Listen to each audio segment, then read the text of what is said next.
तो बच्चों आज बहुत इतने दिनों के बाद मौका मिला है आपके साथ एक लेक्चर शेयर करने का। तो वक्त था तो मैं सोचा कि चलो बच्चों के लिए एक लेक्चर बनाते हैं। तो मैंने जो आज का टॉपिक चूज़ किया हूँ लेक्चर बनाने के लिए, वो आमतौर पर बच्चों को कंफ्यूजिंग लगता है, प्रॉब्लम आती है समझने में। तो मेरे हिसाब से मैंने एक टॉपिक यहाँ पर सेलेक्ट किया। शायद हो सकता है आपको इसमें अगर प्रॉब्लम हो तो आपके बहुत सारे प्रॉब्लम इसमें क्लियर हो जाए। तो आज का टॉपिक है how to understand pedigree chart. जो पेडिग्री चार्ट है, पेडिग्री एनालिसिस हम जो करते हैं मेंडेलियन डिसऑर्डर के रिलेशन में, तो बेसिकली उसको अंडरस्टैंड कैसा करना और उसके पीछे क्या बेसिक कंसेप्ट है, ये हमको आज डिस्कस करने का है आज के लेक्चर में। तो देखो बच्चों, पेडिग्री एनालिसिस जब हम करते हैं तो इसमें दो टाइप के डिसीजेस हमको देखना पड़ता बेसिकली। एक तो ऑटोसोमल लिंक डिसीज, ये हमको समझना जरूरी होता है, और दूसरा होता है सेक्स लिंक डिसीज।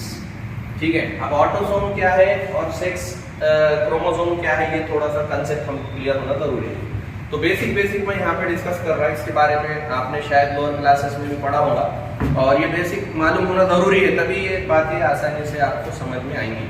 जैसे ऑटोसोम मतलब हमारे पास आपको पता है कि 23 पेयर ऑफ क्रोमोसोम है, मतलब टोटल 46 क्रोमोसोम है, जिसमें पैटर्नल क्रोमोसोम ये 23 है और मैटरनल क्रोमोसोम 23 है। तो ऐसा हमारे पास जो 22 पेयर्स है क्रोमोसोम के, वो ऑटोसोम है, और लास्ट वाला जो 23rd नंबर वाला जो पेयर है क्रोमोसोम का, उसको हम हेटेरोसोम और सेक्स क्रोमोसोम बोलते हैं। ये जो 22 क्रोमोसोम है, ये all chromosome is same, all chromosome is same in both the gender. Male और फीमेल में ये दोनों भी क्रोमोसोम सेम रहेंगे ऑटोसोम। जबकि हेटेरोसोम देखेंगे तो फीमेल में हेटेरोसोम सेम रहेंगे XX, जबकि मेल में X और Y रहेंगे। तो मेल के पास सिर्फ एक ही X क्रोमोसोम रहता और उसके अल्टरनेशन में एक Y क्रोमोसोम रहता, जबकि फीमेल के पास दोनों भी XX क्रोमोसोम रहते। तो ये बेसिक हमको आइडिया पता होना जरूरी है। मतलब हमको ये तो पता है कि क्रोमोसोम ये ऐसा स्ट्रक्चर है जिसमें DNA होते हैं मौजूद, मतलब DNA का कंपोजिट स्ट्रक्चर एक यूनिट क्रोमोसोम बनता, और उस DNA के जो अलग अलग जीन्स है, क्योंकि DNA एक सेगमेंट है, लॉन्ग थ्रेड लाइक स्ट्रक्चर है, उसमें अलग अलग कोड है, तो वो यूनिट कोड को हम सिंगल जीन बोलते हैं। तो पता ये चला कि क्रोमोसोम के ऊपर जीन्स रहेंगे, क्रोमोसोम के ऊपर जीन्स रहेंगे। तो ये जो जीन्स है अगर डिफेक्टिव है तो वो कौन से क्रोमोसोम पे प्रेजेंट है, अगर डिफेक्टिव भी है तो कौन से क्रोमोसोम पे प्रेजेंट है। अगर X क्रोमोसोम पे प्रेजेंट है तो X लिंक होंगे, या फिर सेक्स लिंक भी बोल सकते हैं उसको। और ऑटोसोम पे अगर प्रेजेंट रहेंगे तो ऑटोसोमल लिंक रहेंगे। मतलब कंसेप्ट क्या है, कंसेप्ट ये है कि 22 क्रोमोसोम में से किसी एक क्रोमोसोम पे अगर डिफेक्टिव जीन है तो उसको बोलेंगे हम ऑटोसोमल लिंक डिसीज। और अगर 23rd नंबर वाला सेक्स क्रोमोसोम है, खास तौर पे तो X क्रोमोसोम के बारे में हम ज्यादा डिस्कस करते हैं, तो X क्रोमोसोम पे अगर डिफेक्ट प्रेजेंट है तो X लिंक डिसीज होगा। तो ये बेसिक आइडिया है यहाँ पर मैंने जो डिस्कस किया ऑटोसोम। अब देखो ऑटोसोम पे है, अगर 22 में से किसी एक क्रोमोसोम पे वो जीन है, तो वो जीन डोमिनेंट है कि रिसेसिव है, ये भी समझना बहुत जरूरी रहता है, क्योंकि डिसीज की प्रोबेबिलिटी जो रहती, मतलब उसकी जो सिम्टोमेटिक कंडीशन है वो किस केस में प्रोबेबिलिटी ज्यादा रहती है। तो ऑब्वियसली डोमिनेंट केस में उसकी प्रोबेबिलिटी ज्यादा रहेगी, ठीक है, जबकि रिसेसिव केस में उसके अगेंस्ट में नॉर्मल जीन शो होगा। इसको मैंने यहाँ पे आपको आसानी से समझ में आना बोल के एक बहुत अच्छे एग्जाम्पल को रिलेट किया। जो हमने पी प्लांट का एक्सपेरिमेंट करना है, पी प्लांट में हम क्या करते हैं, जो मतलब मोनोहाइब्रिड क्रॉस में हम हाइट का कैरेक्टर अगर देख रहे हैं तो सिंगल हाइट का कैरेक्टर ही हम लेते हैं, टॉल और डॉर्फ दोनों भी हाइट के ही ट्रेट्स है दो एक सिंगल कैरेक्टर के। तो हम हाइट वाला कैरेक्टर अगर लेंगे तो उसमें टॉलनेस की डोमिनेंस, मतलब heterozygous capital T small t condition है, तो कैपिटल T के फिनोटाइप्स हमको हमारे लाइफ में दिखेंगे प्लांट के, जबकि स्मॉल t के सिम्टम्स दिखने के लिए, डोमिनेंसी शो होने के लिए in case of their phenotype, उसको होमोजाइगस होना जरूरी है in terms of both the character is same. Small t है तभी जाकर के डॉर्फनेस दिखेंगी। तो पता क्या चला, जो रिसेसिव डिसीज है उसको होमोजाइगस डिफेक्टिव होना जरूरी है जीन को, तभी वो बीमारी दिखेगी। अगर डोमिनेंट डिसीज है तो मान लो कैपिटल T स्मॉल t है, तो कैपिटल T के कैरेक्टर शो हो रहे हैं। अगर जीन इस टाइप का है डिफेक्टिव तो वो शो होगा ही होगा नॉर्मल जी के अगेंस्ट में। जबकि रेसेसिव केस में क्या होगा, रेसेसिव केस में मैंने उसको रिलेट किया स्मॉल टी से, तो स्मॉल टी कैपिटल टी के अगेंस्ट में कभी दिख ही नहीं सकता। तो डिफेक्टिव जीन अगर स्मॉल टी के मुवाफिक है, यानी कि स्मॉल टी जैसा है डिफेक्टिव क्रोमोसोम, जिसपे वो क्रोमोसोम जो स्पेसिफिक जीन कैरी कर रहा है डिफेक्टिव, तो वो रेसेसिव कंडीशन में है वहां पे, तो इस कैपिटल टी के अगेंस्ट में वो दिखेंगे नहीं डिसीज, जबकि वो कैरियर रहेगा। मतलब जैसे फॉर एग्जांपल रेसेसिव डिसीज है वो रिसेम्बलेंस विद स्मॉल टी, जो पी प्लांट का एक्सपेरिमेंट है स्मॉल टी का जैसा नेचर है, बिल्कुल वैसे ही डिसीज का नेचर रहेगा रेसेसिव केस में। तो रेसेसिव केस में हेटेरोजाइगस कंडीशन में ऐसा पर्सन कैरियर रहेगा। जैसे फॉर एग्जांपल एक क्रोमोसोम है जो डिफेक्टिव है, उस पे डिफेक्टिव जीन है, ठीक है, और एक नॉर्मल जीन है, और ये रेसेसिव कंडीशन में अगर है तो फिनोटाइप नॉर्मल के दिखेगा। फिनोटाइप इज नॉर्मल, फिनोटाइप जो है जो शो हो रहा वो नॉर्मल जीन का शो हो रहा है। किस केस में? In case of recessive disease. तो ये जो केस है ये रेसेसिव डिसीज का है। तो रेसेसिव डिसीज में फिनोटाइप नॉर्मल जीन का दिखेगा, जबकि मान के चलो ये केस है और ये केस में ये डोमिनेंट केस है, मतलब ऑटोसोमल या फिर सेक्स लिंक जो भी बोलो आप, डोमिनेंट है ये कंडीशन, ऑटोसोमल डोमिनेंट। तो ऑटोसोमल डोमिनेंट में जो फिनोटाइप है, फिनोटाइप जो दिखेगा वो दिखेगा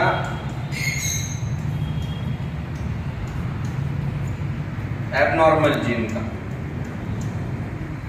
क्यों एबनॉर्मल जीन का दिखेगा? क्योंकि हेटेरोजाइगस कंडीशन में एबनॉर्मल जीन अगर कैरेक्टर शो कर रहा तो वो डोमिनेंट डिसीज है। हेटेरोजाइगस कंडीशन में अगर नॉर्मल जीन अपने कैरेक्टर शो कर रहा तो वो रेसेसिव डिसीज है। ठीक है, तो ये आइडिया है बेटा। मैंने दो बातें बताया यहाँ पे। पहली बात तो डिसीज वाला जीन किस पे प्रेजेंट है? ऑटोसोम पे प्रेजेंट है तो ऑटोसोमल लिंक डिसीज है। सेक्स क्रोमोसोम पे प्रेजेंट है तो एक्स लिंक डिसीज है। ठीक है, ज्यादातर एक्स लिंक डिसीज रहती है। अब ऑटोसोमल लिंक है तो डोमिनेंट है या रेसेसिव? डोमिनेंट है, मतलब वो हेटेरोजाइगस कंडीशन में शो होने वाला है। रेसेसिव कंडीशन वाला जीन जो डिसीज कैरी कर रहा वो शो कब होगा? जब होमोजाइगस रेसेसिव कंडीशन रहेगी। मतलब कैसी? स्मॉल टी जैसी। मतलब दोनों भी जीन डिफेक्टिव होना चाहिए, उस केस में कैरेक्टर शो हो रहे। किस केस में? होमोजाइगस रेसेसिव कंडीशन में ही बीमारी शो होगी। रेसेसिव ट्रेट ये दोनों सेम रहे तभी शो होंगे। आइदर नॉर्मल के अगेंस्ट में वो रेस्ट फॉर्म में रहेंगे, इनके in the form of carrier, वो पर्सन कैरियर कहलाएगा। तो पता क्या चला? पता ये चला कि फिनोटाइप शो होने के कैरेक्टर डोमिनेंट के प्रोबेबिलिटीज डोमिनेंट की ज्यादा है। फिनोटाइप कैरेक्टर शो होने की प्रोबेबिलिटीज डोमिनेंट की ज्यादा है, ठीक है, रेसेसिव की कम है। तो ये बेसिक आइडिया है, और यहाँ पर मैंने नोट किया 2 पॉइंट जो मुझे डिस्कस करना है, और उसके बाद मैं एक एग्जांपल डिस्कस करता। ठीक है, तो प्रोबेबिलिटी मैंने अभी डिस्कस किया कि प्रोबेबिलिटी जो है वो डोमिनेंट डिसीज की ज्यादा है, डोमिनेंट फिनोटाइप की प्रोबेबिलिटी ज्यादा है as compare to recessive phenotype. दो अलग अलग जीन को अगर हम देख रहे हैं, दो अलग अलग केस को अगर अपन देख रहे हैं, एक डोमिनेंट केस है और एक रेसेसिव केस है, तो फिनोटाइप दिखने के चांसेस डोमिनेंट के ज्यादा रहेंगे। ये तो कॉमन सेंस है। दूसरा, basic knowledge required for the previous discussion, जो अभी थोड़ी देर पहले डिस्कस करें, उसके लिए बेसिक नॉलेज क्या है। तो मेरा ये लेक्चर समझने के लिए तुमको 2 बातें समझना जरूरी है। एक तो mono hybrid cross of Mendel, mono hybrid cross का आइडिया होना तुमको, मतलब इसमें 2 लॉ, एटलीस्ट 1 लॉ तो पता होना, लॉ ऑफ डोमिनेंस। मेंडल्स का लॉ ऑफ डोमिनेंस आप लोगों को पता होना जरूरी है, तभी ये क्या चल रहा है समझ में का। ठीक है, ये बात। और दूसरा तुमको पता होना जरूरी है concept of haploid and diploid, concept of haploid and diploid as well as types of chromosome, ये भी मालूम होना जरूरी है, खास तौर पे ह्यूमन बीइंग में।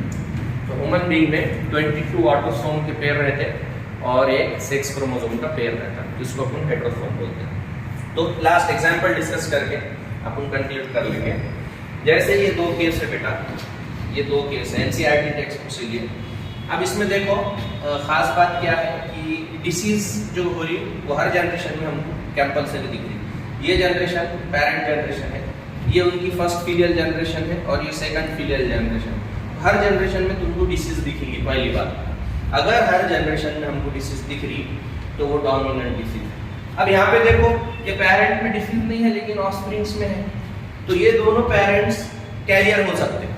मतलब वो हेटेरोजाइगस कंडीशन में वो नॉर्मल जीन डोमिनेंट है और डिसीज वाला जीन यहाँ पे रिसेसिव, जैसे स्मॉल टी रिसेसिव रहता है हेटेरोजाइगस कंडीशन में, तो वैसे यहाँ पे ये दोनों भी जो है वो नॉर्मल है लेकिन कैरियर है। लेकिन आगे क्या हुआ, यहाँ पे डिसीज होमोजाइगस रिसेसिव कंडीशन आने की वजह से फिनोटाइप दिखा। मतलब शॉर्ट में इसका जीनोटाइप कैसा होगा, तो इसका जीनोटाइप होगा बेटा, ये एक्स लिंक डिसीज है मान के चलते हैं, तो ये एक्स लिंक डिसीज है, तो ये डिफेक्टिव है यहाँ पर डी से बता रहा है, ये नॉर्मल, ठीक है। यहाँ पे दोनों भी नॉर्मल है, क्योंकि अगर एक डिफेक्टिव दिखा होता था, क्योंकि डोमिनेंट है मैंने ऐसा मान लिया। क्यों माना, क्योंकि मेरे को एक तो अंदाजा लग गया कि हर जनरेशन में डिसीज शो हो रही, ये एक मुझे अंदाजा लग गया। यहाँ पे हर जनरेशन में नहीं है डिसीज, पेरेंट जनरेशन में कहाँ है, फिलियल जनरेशन में है लेकिन पेरेंट जनरेशन में डिसीज नहीं है। लेकिन यहाँ पे हर जनरेशन में किसी न किसी डिसीज है, तो ये डोमिनेंट है 100%, ठीक है।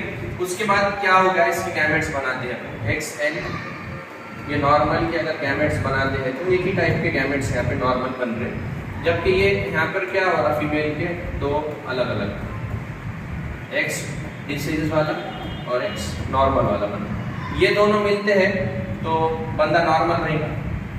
ये दोनों की अगर प्रोबेबिलिटी बनती है तो एक्स एन और एक्स एन है नॉर्मल, तो यहाँ पे भी एक्स एन और एक्स एन है, ये पेरेंट्स का। यहाँ पे एक्स एन है और एक्स डिसीज है, तो बीमारी दिख गई। यहाँ पे एक्स, अब मैं एक्स नहीं लिखती हूँ, डायरेक्ट नॉर्मल नॉर्मल लिखता हूँ। यहाँ पर क्या है, नॉर्मल और डिसीज दोनों भी, तो डिसीज एक आ गया तो बीमारी दिख गई। अब ये जो जनरेशन है, ये जनरेशन में नॉर्मल है, यहाँ पे ये तो बाहर के ये क्या है ऑफस्प्रिंग्स, ये तो आइडिया तुमको होगा कि ये जो पेरेंट है इनकी ये फर्स्ट फीमेल है, उनकी लड़की है, ये मतलब उनकी डॉटर है, उसके बाद ये सेकंड लड़का है, फिर और एक लड़का और ये लास्ट में एक लड़की। तो ये जो है तो ये पेरेंट्स की बहू है एक हिसाब से, ये बाहर के है, तो इनके पास भी एक्सएन और इनके पास भी एक्सएन, तो ये इनके पास डिसीज वाला जीन है ही, तो इनकी आगे की पूरी जनरेशन नॉर्मल ही रहेगी। जबकि ये पेरेंट्स को देखेंगे अगर, तो यहाँ पर ये तो नॉर्मल है लेकिन ये इस पेरेंट्स के ऑफस्प्रिंग्स है तो ये डिसीज वाले हैं। तो यहाँ पे भी गैमेट्स कैसे बनेंगे, नॉर्मल डिसीज और नॉर्मल। तो नॉर्मल डिसीज का अगर कॉम्बिनेशन हुआ तो ऐसा फिनोटाइप दिखता, जबकि यहाँ पे नॉर्मल नॉर्मल। तो पता क्या चला, ये ऑटोसोमल डोमिनेंट डिसीज है। इसकी एग्जांपल है मायोटोनिक डिस्ट्रॉफी, ये इसकी एग्जांपल है। यहाँ पर क्या है, मान के चलो एक नॉर्मल जीन है, एक डिसीज वाला जीन है, ये नॉर्मल जीन है, डिसीज वाला जीन है, तो ये जो है तो डोमिनेंसी जो है तो नॉर्मल की, नॉर्मल डोमिनेंट है, तो ये कैरियर हो गया। लेकिन कॉम्बिनेशन कैसे बनेंगे, नॉर्मल डिसीज वाले जीन के कॉम्बिनेशन कैसे बनेंगे, एक तो नॉर्मल नॉर्मल बनेंगे, या फिर नॉर्मल डिसीज बनेंगे, या फिर और एक बार नॉर्मल डिसीज बना लेते हैं और फिर डिसीज बनेंगे। तो ये कंडीशन है होमोजाइगस रिसेसिव।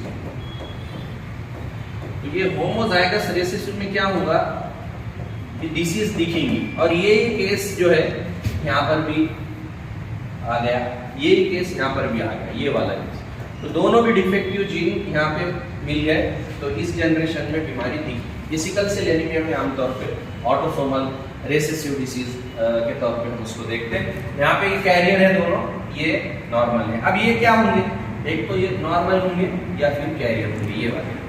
वैसे ये भी एक तो नॉर्मल होंगे, कैरियर होंगे, नॉर्मल होंगे, कैरियर होंगे। फिर अगले जनरेशन में यहाँ पे डिसीज दिखी, इसका मतलब ये 100% क्या थे, कैरियर थे, और ये भी बंदा कैरियर ही होगा, तो इसमें डिसीज दिख गई। और यहाँ पे ये क्या हो गया, एक तो ये क्या होंगे, कैरियर होंगे या फिर नॉर्मल होंगे, यहाँ पर ये कैरियर होंगे या फिर नॉर्मल होंगे। तो ये बेसिक उसका जीनोटाइप है। तो ये हमने देखा। अब यहाँ पर देखो एग्जाम्पल मैंने बताया, मायोटोनिक डिस्ट्रॉफी और सिकल सेल एनीमिया, तो यहाँ पर वही एग्जाम्पल दी। Hope you understand all the discussion related to our pedigree analysis. अगर इसमें किसी को कोई डाउट्स है तो वो मेरे से पूछ सकते हैं। अपने जो सेंटर है मेड एक्सलेंस क्लासेस का, अवतार कॉम्प्लेक्स राष्ट्रवादी भवन के पास बारसी रोड यशोदा होटल के सामने अपना क्लास है। तो मैं प्रोफेसर रिफात पिछले 7 साल से बायोलॉजी बच्चों को पढ़ा रहा और बहुत सारे बच्चे हमारे MBBS के लिए भी गए हैं और अदर मेडिकल कोर्सेज के लिए भी गए हैं। तो मैं यही चाहूँगा कि अगर आपको एक्सेलेंसी के साथ फिजिक्स, केमिस्ट्री और बायोलॉजी के लेक्चर्स अगर अटेंड करना है तो मेड एक्सेलेंस क्लासेस आपके लिए one of the best option है भीड़ में। आप ज़रूर अगर क्लास लगाना चाहते हैं तो डेमो लेक्चर के लिए आप ज़रूर आइए और यहाँ की जो टेस्ट सीरीज़ है, यहाँ का जो मटेरियल है, बाकी जो टीचर्स से गाइडेंस है, उसके लिए क्लासेस आपके लिए हमेशा तैयार है।